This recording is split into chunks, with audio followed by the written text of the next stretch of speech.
Avec l'altitude, les effets de l'alcool sont multipliés et les skieurs perdent tout contrôle. À la sortie du bar, c'est même l'hécatombe.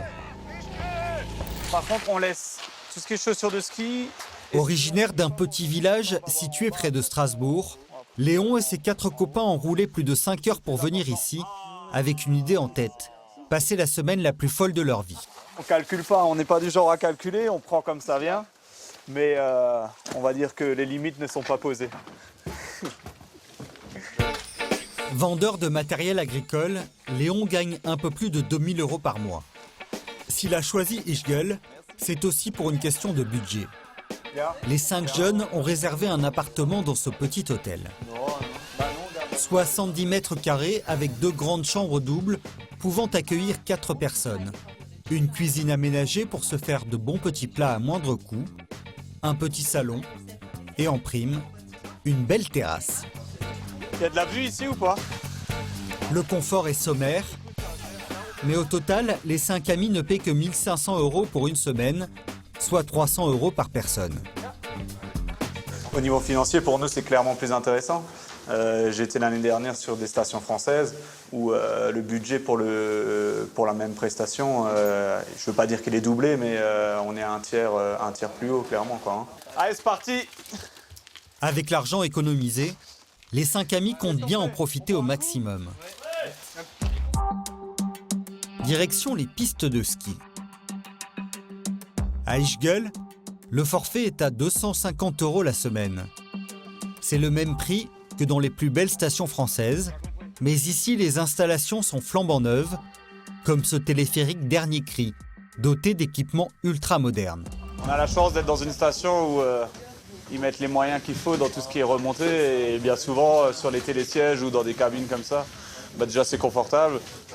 Ce que Léon et ses copains affectionnent particulièrement, ce sont ces banquettes chauffantes, très utiles, par moins 10 degrés. Ça, c'est ce que le groupe apprécie vraiment, c'est de se chauffer le cul un petit peu. C'est dit de manière un peu triviale, mais c'est un luxe que tous les skieurs du monde envient. Et c'est ce qui fait le succès d'Ischgl.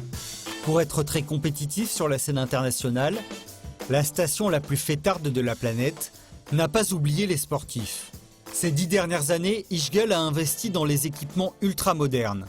Allez, on y va, let's go, c'est parti!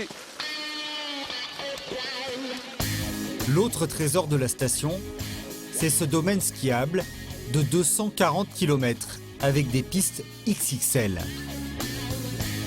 Pour les 5 copains, c'est sensations fortes garanties.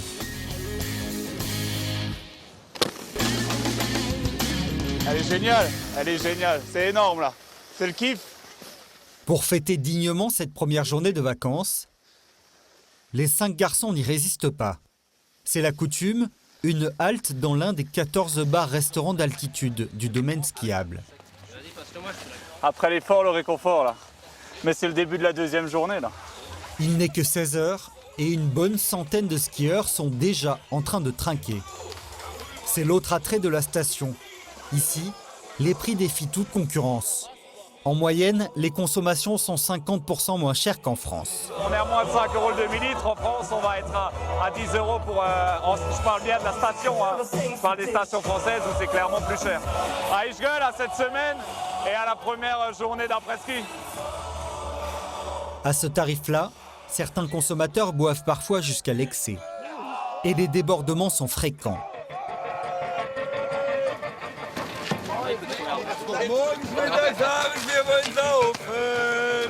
Malheureusement, il y en a toujours qui abusent un petit peu ici, donc forcément, les pisteurs, je pense qu'ils sont habitués à en ramasser quelques-uns.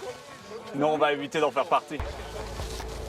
Avec l'altitude, les effets de l'alcool sont multipliés et les skieurs perdent tout contrôle. À la sortie du bar, c'est même l'hécatombe. Alors, Léon et ses amis préfèrent lever le pied pour regagner le village sans encombre.